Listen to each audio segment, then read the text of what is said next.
Hello again, dear students, and welcome to a new session and a new subject, which is a complement of the last subject we've started in the last session.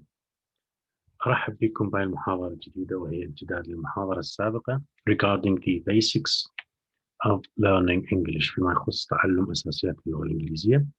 And in the same time, we are going to introduce the book you are studying during this course and explain the exercises included within this book in order to be able to do the exercises easily and send them to me. I mean, your answers should be sent to me so that I can check them and decide whether you have understand the subject or not. أيضا راح نوضح التمارين المطلوبة من عندكم اللي موجودة بالكتاب اللي تدرسوه في هذا الكورس أيضا. لكن المهم هو الأساسيات طبعا، لأن حتى تكون عندك معلومات أساسية من خلالها تقدر تفهم شنو المطلوب بالتمرين أو شنو rules that are required to answer the questions within the exercises حتى تتمكن من إجابة الأسئلة اللي موجودة بالتمارين. يحتاج لك بعض القواعد which we are going to explain. So in the last session بالمحاضرة السابقة we talked about the verbs and we started by explaining the verbs and their categories. بدينا بالأفعال قسمناها وقلنا فيها مجاميع نوعين: أفعال قياسية أو أفعال رئيسية وأفعال مساعدة. الأفعال المساعدة أيضا بدينا بها وقلنا الأفعال المساعدة there are four main groups. هنالك 4 مجاميع رئيسية وهي أفعال الكينونة المساعدة وتحدثنا عنها في المحاضرة السابقة، وأكو بعض الأمور الأساسية تتعلق بأفعال الكينونة مساعدة verb to be. قلنا إنه هاي الأفعال ممكن تكون رئيسية ممكن تكون مساعدة في نفس الوقت، هاي الخاصية تمتاز بها هذه الأفعال. الشيء الآخر قلنا إذا تستخدم كمساعدة معناها راح يجي بعدها فعل رئيسي، وهذا الفعل الرئيسي يجب أن يكون أما في حالة التصريف الثالث أو مضاف له ing. غير هذه الحالة ما راح تجينا بعد أفعال الكينونة. I think we've talked enough about it. حكينا بما فيه الكفاية بالمحاضرة السابقة فيما يخص وإذا كان هناك أي أشياء غامضة تعيدون قراءة الملاحظات اللي أرسلتها، وإذا كان هنالك أي سؤال أو شيء مو واضح ممكن تدزوا لي أسئلتكم واستفساراتكم إن شاء الله أجاوبكم عنها.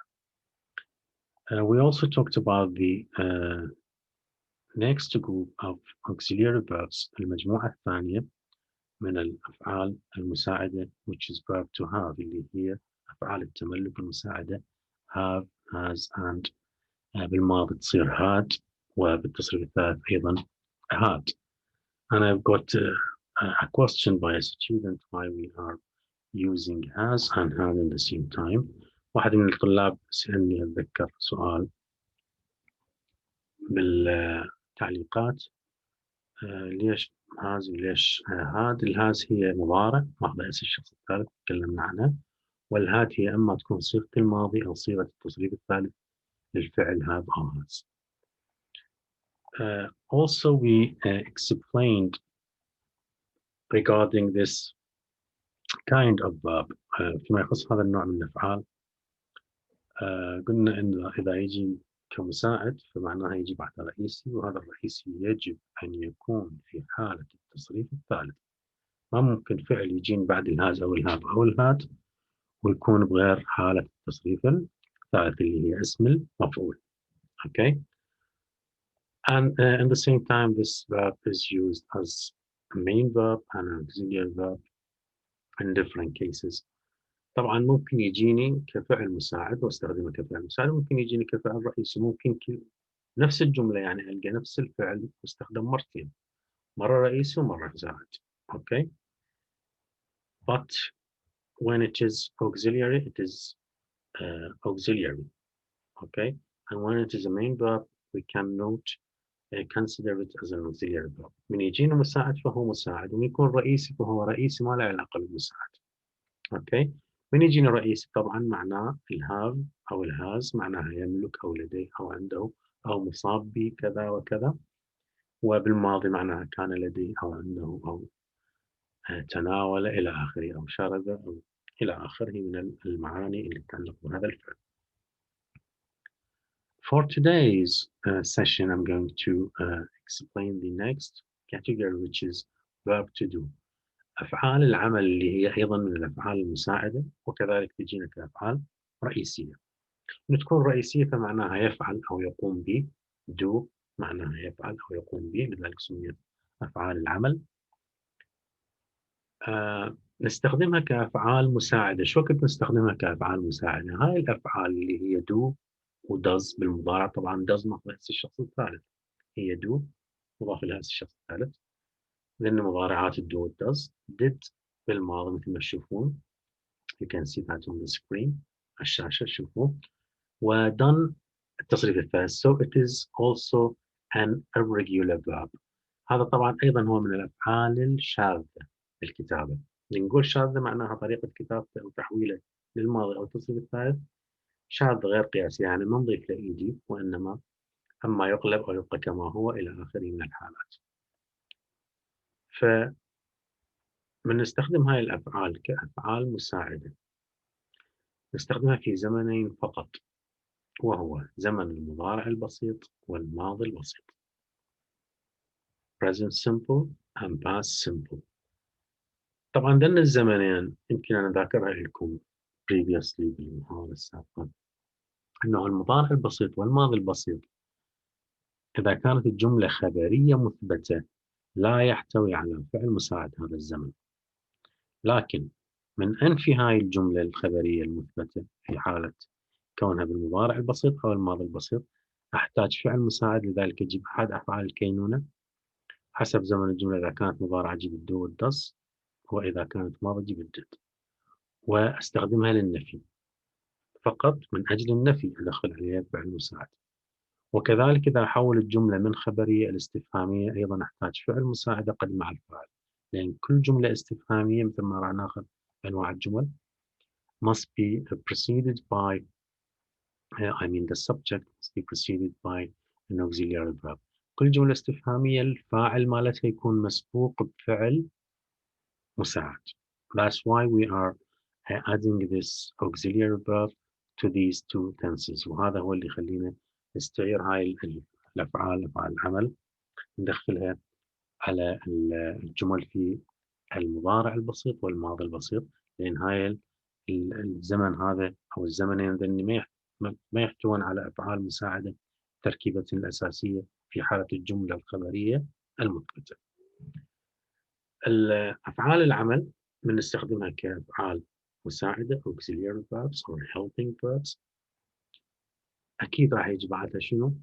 main verb or full verb we call it، أما نسميه فعل كامل أو فعل رئيسي. هذا الفعل يجب أن يكون مصدر مجرد خالي من أي إضافة. إذا كان عندي فعل عمل بالجملة، يعني من يجيني مثل ما قلنا الكينونة يجي بعدها أما ING أو تصريف ثالث، التملك يجي بعدها تصريف ثالث فقط. أفعال العمل يأتي بعدها الفعل الرئيسي مصدر مجرد خالي من أي إضافة. This is an important note you have to be aware of. هاي ملاحظة مهمة لازم تعرفوها. Okay, we have an example here. عندنا مثال. هدى works in a hospital. هدى works in a hospital. هاي الجملة في زمن المضارع البسيط. إذا تشوفون لا تحتوي على فعل مساعد. هذه الجملة لا تحتوي على فعل مساعد. لكن من نفيت الجملة إذا تشوفون هدى doesn't work in a hospital. هدى ضفت doesn't، يعني does not. هدى does، وهنا ضفت أداة النفي not، صارت هدى does not شوف هنا أنا الفعل مال ترجع work، حذفت الأس، أس الشخص الثالث. شنو السبب؟ because it is preceded by verb to do، لأنه انسبق بشنو؟ أحد أفعال العمل. قلنا الفعل بعد أحد أفعال العمل يجب أن يكون مصدر مجرد. أوكي، يجب أن يكون مصدر مجرد. فإذا تشوفون هنا الفعل ما ترجع work بسبب هذا الجملة الخبرية هدى works in hospital. إذا أحولها إلى جملة استفهامية، طبعا أنا من أحول الجملة من الخبرية إلى الاستفهامية أقدم الفعل المساعد على الفاعل، لكن هنا أنا ما عندي فعل مساعد حتى أقدمه. فإذا أريد أسويها جملة استفهامية راح أيضا أستعير، ما دام عندي الفعل هنا أنا ماخذ اس، معناها أستعير الدز اللي هي معناها دو ماخذ اس الشخص الثالث. فهنا أنا أجيب does بالبداية، does هدى. هنا أنا لازم أرجع أيضا work وليس works. شنو السبب؟ حذفت الأس لأن عندي صار فعل عمل قبل الفعل الرئيسي. أوكي، فصارت does هدى work in a hospital. سوري، علامة استفهام question mark لأن صار سؤال. فإذا تلاحظون هنا أنا صار عندي أحد أفعال العمل. الزمن في زمن المضارع البسيط هنا. بالجملة الخبرية ما عندي فعل مساعد، لكن من حولت الجملة إلى استفهامية أو نفيت الجملة احتاجيت فعل مساعد، لذلك استعانيت بأفعال العمل المساعد. لو كانت الجملة بالماضي نفس الحالة، Sam played well. هاي الجملة في زمن الماضي البسيط، فاعل سام و played الفعل بالماضي ماخذ ايدي، وwell هو ظرف طبعا بصورة جيدة. هاي الجملة ما تحتوي على فعل مساعد. من نريد أنفيها أو أحولها إلى سؤال أحتاج فعل مساعد وهو أحد أفعال العمل حتى أنفي الجملة أو أحولها إلى استفهامية. بما أنه الجملة بها إيدي بالماضي يعني، فأستعين أو أستعير did اللي هو أحد أفعال العمل الماضية. فهنا أنا إذا أحول إلى سؤال did أخليها بالبداية، والفاعل did سام أو سام. play لو played هنا راح تصير عندي يرجع الفعل شنو؟ play مجرد. ليش؟ لأن انسبق بشنو؟ أحد أفعال العمل. قلنا الفعل إذا يجي بعد أحد أفعال العمل يجب أن يكون مصدر مجرد. Did Sammy play well؟ هل سامي لعب بصورة جيدة؟ In the same way, when I put this sentence into the negative form, I also need such an auxiliary verb. من نحول الجملة من المثبت إلى المنفي أيضا أحتاج فعل من أفعال العمل حتى أنفي بالجملة اللي عندي نوت تريد فعل مساعد حتى تجي بعدها. فراح أصير جملتي سام did لأن عندي played أخذها did. سام did not وأقدر أختصرها أقول didn't. وهنا أنا نفس الحالة ترجع عندي play، ما أقدر أقول played لأن سبقها شنو اللي play؟ سبقها أفعال العمل. أفعال العمل يجي وراها الفعل مجرد. Sam didn't play well. لم يلعب بصورة جيدة. Okay, so this is the way we are using. هنا طبعا عندنا الجمل مضارع بسيط لكن هنا ماضي بسيط. So this is the way we use verb to do to make negative and to put declarative sentences into a question. نغير الجملة من خبرية إلى استفهامية، نستخدم أفعال العمل المساعدة إذا كان زمن مضارع بسيط أو ماضي بسيط، وكذلك في حالة النفي لأن هذا الزمن مثل ما قلنا ما يحتوي على أفعال مساعدة. Okay. Also we have another note here، ملاحظة ثانية، وهي ممكن أن يأتي فعل العمل كفعل رئيسي إذا كان الوحدة بالجملة، يعني ما جاي فعل بعد الآخر مثل ما تكلمنا. زين. وهنا معناه يفعل أو يقوم به إلى آخره من الأفعال. Okay. Here we have some examples. These are not related to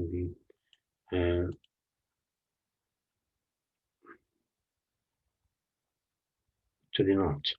So I'm going to change them and use some of the examples related to the note. راح أغيرها بجملة تكون لأن هذا طبعا أثناء الشرح للطلاب من الأقسام الأخرى كتبنا هاي الأمثلة، لكن كنا نتحدث عن شيء آخر. Anyway, to use this verb as a main verb نستخدم أفعال العمل كأفعال رئيسية. نستخدمها بهذه الطريقة. For example, she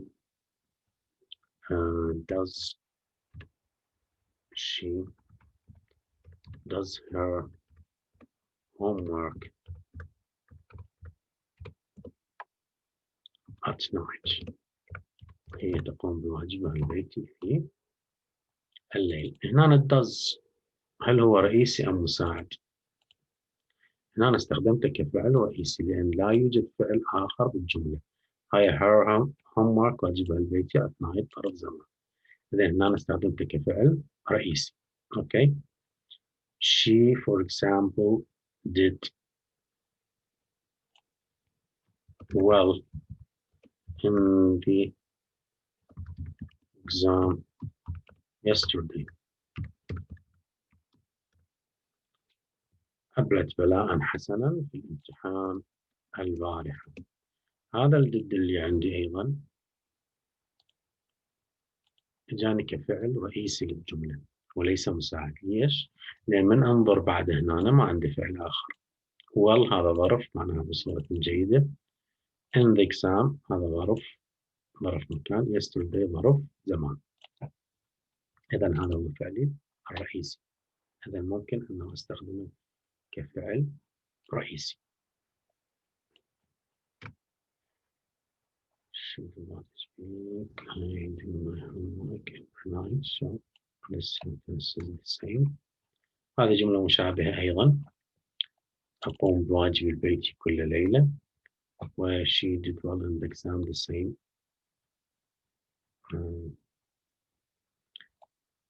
Let me change this one.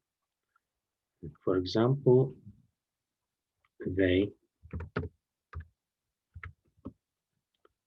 do the washing instead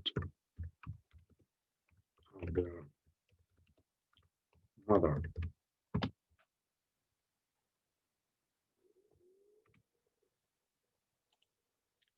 They do the washing. Washing الغسل، غسل الصحون وغيرها، يعني التنظيف المنزلي. they هم أو هن. أوكي. طبعا بالعربي لازم نقول هن، لكن عندهم هناك in the west في الغرب ممكن نقول هم. It is normal for the husband or the boys, I mean the sons, to do the washing. طبيعي جدا أنه الزوج أو الأولاد الكبار يقومون أو يؤدون الغسل، غسل الصحون وغيره داخل المنزل. It's very normal. Not usually or in all cases, but it is something normal in the West. هذا طبعا شيء طبيعي صحيح، مو كل مكان ومو بكثر هواية، لكن يعني ما يعتبروها أنه فقط أعمال نسوية. Anyway, it is not our topic. Lakin just to explain the idea. فهاي الجمل أيضا هنا استخدمنا شنو؟ استخدمنا أفعال العمل كأفعال رئيسية، وهنا استخدمنا الدو لأن بالجملة الأولى الفاعل I ياخذ do ما ياخذ لا الشخص الثالث ولا غيره، والزمن مضارع، وكذلك they جمع أخذت منه do. هذا ما يخص استخدام الفعل المساعد، أفعال العمل المساعدة كأفعال مساعدة، ووضع الفعل اللي يأتي بعدها في الجملة. أوكي، كأفعال مساعدة من أفعال العمل لازم نعرف أنه من تجي، هو هذا الشيء المهم داخل الجملة كمساعدة، يعني الفعل اللي بعدها يجب أن يكون مصدر مجرد. طبعا من ناخذ أنواع الجمل we are going to talk more about such things. هاي الأشياء طبعا، والدول النظيفة ورجع الفعل والإجابة، وأنتم أيضا درستوها يعني، خصوصا من إجابة القطعة الخارجية قبل تتذكروها بالشرح وغيره بالسادس أو بالثالث المتوسط إلى آخره. كانوا الأساتذة يعلموكم أنه تحذف الدو ما تسوي شيء الفعل، وإذا تحذف الدو تخلي الفعل الماضي، وإذا حذفت الدز تخلي استشهاد الفعل. ليش؟ لأن هاي أصلا هن مضافات. احنا قلنا زمن المضارع البسيط والماضي البسيط لا تحتوي على أفعال مساعدة، but لكن when we do some change, when we put the sentence into a question or negate the sentence، من نحول الجملة من خبرية إلى استفهامية سؤال، أو الجملة من مثبتة إلى منفية، والزمن مضارع بسيط أو ماضي بسيط محتاج فعل مساعد، فلذلك نستعير أحد أفعال العمل المساعدة حسب الزمن. إذا مضارع عندي do does إذا كان الفعل ماخذ اس الشخص الثالث أجيب الدز لأن مطابقة إليه. وإذا كان زمن ماضي بسيط أستعين بالdid، أستخدمها للنفي أو أستخدمها للاستفهام. فلذلك من أرجع الجملة شكلها المثبت الخبري، أرجع الجملة من استفهامية مثلا إلى خبرية، أو من منفية إلى مثبتة، فبعد ما أحتاج هذا فعل العمل اللي كنت مخليه نستعين به، لأن بعد ما أحتاجه رجعت الجملة طبيعية. That's why we do omit these verbs. لذلك احنا نحذف هذه الأفعال من الجملة عند الإجابة. This is what we have regarding this category of auxiliary verbs. هذا فيما يخص أفعال العمل المساعدة. The next group, as you can see on the screen, الأفعال الناقصة, which is the last group. هاي المجموعة الأخيرة من الأفعال، أفعال المساعدة أو modal verbs. We call it modal verbs، الأفعال الناقصة. Why it is called like that؟ ليش سموها هيك؟ ليش ناقصة؟ أوكي، سميت ناقصة لأنها لا يمكن أن تأتي كأفعال رئيسية، فقط مساعدة. أوكي، فلذلك ناقصة المعنى، يعني في الجملة إذا ما يجي وياها فعل رئيسي، بينما المجاميع الثلاث اللي سبقتها اللي هي الكينونة والعمل والتملك ممكن أن تأتي كأفعال رئيسية استخدمها، مثل ما قبل شوية بالمثال شفتوها. لكن هاي مستحيل تجيني كأفعال رئيسية، فقط مساعدة، يعني هاي أكيد يجي وراها فعل آخر. طبعا الفعل اللي يأتي بعدها مثل أفعال العمل هاي تشتغل، أي فعل يأتي بعدها يجب أن يكون مصدر مجرد، أي حالة أخرى ما يكون، فقط مصدر مجرد. من هذه طبعا أنا خليت وياها بعض التعابير اللي هي مو أفعال ناقصة، لكن القواعد مالتها كقواعد الأفعال الناقصة، لذلك خليتها وياها. for example shall and should هاي من الأفعال الناقصة، will and would طبعا كل صيغة shall بالمضارع وشد الماضي مالتها will مضارع وwould الماضي مالتها، can could may might the same، and must ought to used to كان معتادا على ought to ينبغي، need to يحتاج إلى، dare to يتجرأ على القيام بشيء، and we have have to has to and had to. هاي ما لها علاقة بالهاف والهاز والهاد، هاي تعابير تختلف عنها، يعني have to معناها يجب، has to معناها أيضا يجب، وhad to معناها وجب عليه أو وجب بالماضي. هاي ما لها علاقة بأفعال التملك، هذه تعابير شرطية. Also we have صيغة verb to be plus going to، نسميها صيغة الكينونة زائد going to. هاي الصيغة هي مطابقة للwill أو تنطي نفس المعنى مع بعض الاختلاف البسيط. فممكن تكون is going to، are going to، أو am going to حسب الفاعل. طبعا تعرفون الاسم مع he والشي والإت والاسم المفرد، are مع الوي والذي والجمع واليو كذلك، وam مع الضمير I. إذن طبعا نفس القواعد، لذلك جمعناها نسوية، وأكو غيرهن طبعا وفقط هذه المجموعة، لكن هاي الشائعة واللي تستخدم بكثرة. as I just mentioned مثل ما قلت هسه these modal verbs are auxiliaries only. هاي الأفعال هي مساعدة فقط. They cannot stand in the sentence as main verbs. لا يمكن أن تعطي معنى في الجملة كأفعال رئيسية.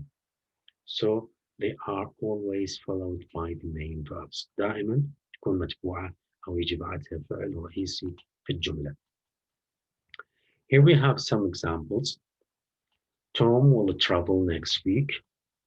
Tom سوف يسافر الأسبوع القادم. Tom would travel next week or any other complement أي تكملة أخرى. Tom will not travel هنا منفية. أوكي.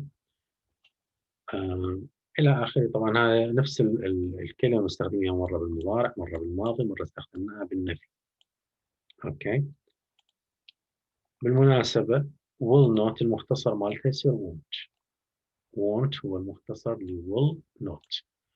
وعندنا فعل يختلف اللي هو won't يريد، وعندنا went اللي هي شنو؟ الماضي للفعل go، يعني go من الأفعال الشاذة go went gone. فذن متشابهات الكتابة لكن يختلفن، كل واحدة تختلف عن الثانية. So back to the auxiliary verbs. Another example, for example, you must see a doctor. هنا يقول له يجب عليك أن تشوف الطبيب، يعني maybe he is experiencing some symptoms so that he can go and ask the doctor. Maybe he will prescribe something for him. هنا يقول له يجب أن تذهب إلى الدكتور لأن يشوف عنده أعراض معينة ممكن، فيقول له يجب عليك الذهاب إلى الدكتور. Okay. And so many other examples we can mention here, but they are working in the same way. طبعا نفس القواعد ونفس هذه، ماكو داعي انه نذكر كل الافعال الناقصه. فتعين هذه الامثله تعتبر، وعلى ضوءها هي نفس القواعد، لان هاي الافعال هي الافعال الناقصه I mean او modal verbs. هاي كافعال لا تاتي رئيسيه فقط مساعده، والفعل اللي ياتي بعد شنو؟ يجب ان يكون مصدر مجرد حالها حال أفعال العمل المساعدة. Okay. This is what we have for this session. Okay. Please do read them and send me your questions. And I'm going to explain more about the points you haven't understood well. أي شيء مو واضح ما فهمته زين دزوا لي أسئلة خصوصية أو استفسارات. Hopefully with God's will I'm going to answer them all إن شاء الله. أي استفسار أنا راح أجاوبه، ما أخلي استفسارات مثل ما قلت لكم حتى وأنا أتأخر، لكن الإجابة إن شاء الله تجيك. This is what we have regarding the basics, and we are going to continue the same information in the next sessions as well. هذا طبعا هي أساسيات أنا ضبطها حتى تكون فهم المادة أسهل ونستمر بها ما دام احنا مستمرين بالكورس. هاي الأساسيات تستمر كل محاضرة نستخدم هذه الأساسيات. I'm going to show you some pages of the book we are studying. طبعا الكتاب اللي تدرسوه I'm going to send you the first 2 pages of the student book and the activity book so that you can practice the language. فيما يخص, you can see this on the screen now. This is from the activity book in the shot with some exercises and 2 pages of this book. And we also have another 2 pages from the student's book, as you can see now on the screen. مثل ما تشوفون على الشاشة عندنا أيضا هذا اليونت الأول من الكتاب. It's a wonderful world. Okay. عندنا tenses الأزمنة auxiliary verbs, as you can see, tenses auxiliary verb, short answers الأجوبة القصيرة اللي هي yes no answers we call them. What's in a word شنو الموجود في الكلمة, and social expressions بعض التعابير الاجتماعية. Anyway, here we have an exercise asking you to construct questions for the answers we have in this exercise. هذا التمرين بأجوبة ويريد السؤال مالته. Okay. I'm going to explain all these things in the next sessions. Okay. طبعا هاي الأمور أنا إن شاء الله أوضحها بالمحاضرات القادمة اللي هي أدوات السؤال, أنواع الجمل, الجملة الخبرية والجملة الاستفهامية. And for example, in this exercise, we have a declarative sentence and we have to construct a question or an interrogative sentence for this declarative sentence. هاي الجملة اللي عندنا هنا هي جملة خبرية, والمطلوب من عندي شنو؟ أكون جملة استفهامية. بالعكس, يعني مرات أغلب التمارين يعطيك سؤال ويريد من عندك الجواب. هنا لا, نعطيك الجواب ويريدك تكون لي السؤال. Okay, the first one is done. Try to do it. Okay, and I'm going to explain more regarding these points and how do we construct declarative sentences and interrogative sentences so that you can easily make your question or your declarative sentence. حاولوا تحلوا لنا هذا التمرين and send me your answers. وهاي الأمور إن شاء الله راح أوضحها فيما يخص تركيبة الجملة الخبرية, تركيبة الجملة الاستفهامية, حتى الأمور تكون مبسطة أكثر, وكل الطلاب يقدرون إن شاء الله يكونون سؤال أو يكونون جملة خبرية. For example, as you can see, the first one is done. الأولى محلولة. I come from Scotland. يقول أنا من اسكتلندا. ومنطيني أداة السؤال where, أين. So the question must be where do you come from or where are you from. من أين أنت؟ جوابه قال أنا من Scotland. For example, the next one, number 2. I was born in Amman in 1984. أنا ولدت في عمان سنة 1984. منطيني أداتين للسؤال where and when, اللي هي where أين ووين متى. So we have to construct 2 questions regarding these 2 question words. هاي الأداتين مالت السؤال لازم أكون سؤالين. السؤال الأول where was you born, or where were you born, أين كنت مولود, and when were you born, متى ولدت. So 2 questions must be constructed for number 2. رقم 2 يراد لها سؤالين سؤالين. الأول أين ولدت, والثاني متى ولدت. Number 3, for example, as well, I live in Abu Dhabi. أعيش في أبو ظبي. انطيني where. إذن where do you live, أين تعيش, المضارع البسيط. Okay. Number 4, I've got 2 brothers and a sister. لدي أخوة 2 وأخت. منطيني how many اللي تسألني عن العدد. So the question must be السؤال يجب أن يكون شنو؟ How many brothers and sisters have you got? كم أخوة وأخوات لديك? And so on. Try to do this exercise, okay, and send me your answers. The other exercises on the page مثلا هاي التمارين الأخرى طبعا تحتاج إلى التسجيل الصوتي. You can download the book with the audio files الملفات الصوتية مالته. مثلا هذا يعتمد على 1.1 التسجيل اللي رقمه 1.1. So you have to download them. Please do. I'm not asking you to do it for me, but for yourselves. Try to download the audio files and listen to the audio and try to do the exercise. أنا ما راح أطلب من عندك التمرين تسمعه وتدز لي الحل، لكن لك مهم جدا if you want to learn. Okay. Next page الصفحة اللي بعدها. أيضا هنا يحكي لي عن الأزمنة present simple, past simple, okay, present perfect, etc. All the and how do we construct them? For these tenses, I'm going to explain them one by one in the next sessions من المحاضرات القادمة إن شاء الله. راح أوضح كل الأزمنة بعد ما نوضح أنواع الجمل. راح نوضح الأزمنة وكيف نركب الأزمنة. Okay, so please try to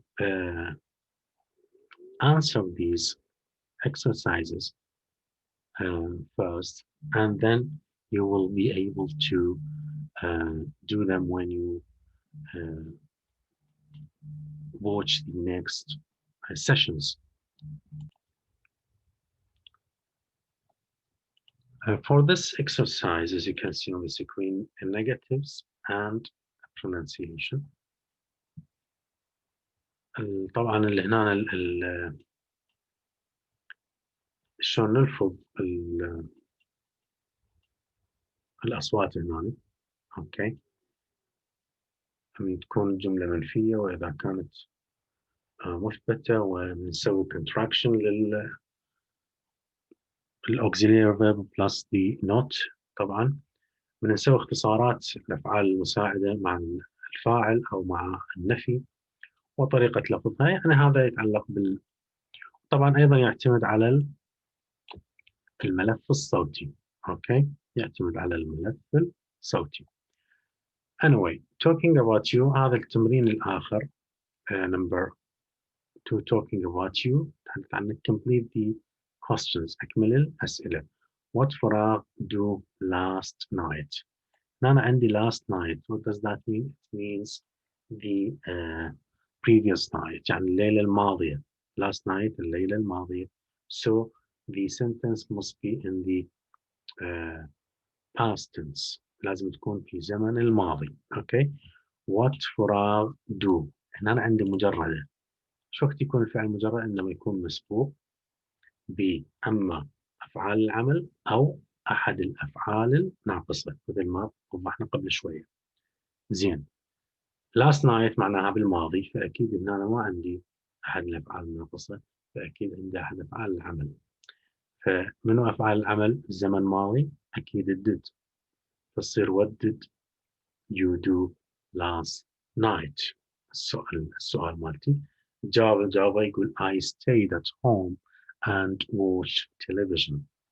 بقيت في البيت وشاهدت التلفاز. يعني هنا شوية يراد لها some thinking to put it in the right form.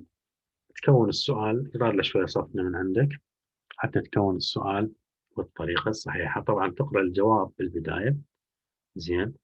يعني مثلا number 2 what kind of books فراغ blank like reading. مجاوبة طبعا horror stories and science fiction، القصص المرعبة والخيال العلمي اللي يحبها. إذن what kind of books do you like reading. أنت تحب أن تقرأها. Okay, and so on the rest of these questions. Actually, these exercises depending primarily on the audio files, so please try to download them and listen to them. حاولوا تحملون المقاطع الصوتية أو الملفات الصوتية للكتاب. طبعا هذا الكتاب اللي هو uh, intermediate plus intermediate. I'm going to show you the cover of the book so that you can download it in the right way. Let me just share the screen so that you can see the book. So this is the book, okay? Intermediate student's book, new Headway Plus, okay? This edition, this book, if you just try to look for it, you can find it in the libraries, you can buy it or just download it from the internet. إما تحملوه أو تشتروه موجود بالمكتبات. It's up to you هذا الشيء يعود لكم because it is so useful. I'm not going to ask you to have the book with you, but I'm just advise you to go and find this book in order to listen to the audio files. أنا بالنسبة لي ما يهمني سواء كان عندك الكتاب أو ما عندك بتريد تجيبه، هذا الشيء يعود إليك، بس أريد من عندك تستفاد. يعني الكتاب الملفات الصوتية مالته مفيدة جدا in order to be familiar with the language and at the same time check your answers. حتى من تجاوب تعرف تجاوب الإجابة الصحيحة وتجيك الأنسرز مالتك، وبنفس الوقت تكون معرض للغة اللي تسمعها، وهذا مفيد جدا جدا. So please do read the notes I've mentioned just now. هاي الملاحظات اللي حكيت عنها قروها زين and try to do the exercises I've just shown اللي عرضتها, and please do not hesitate to send me your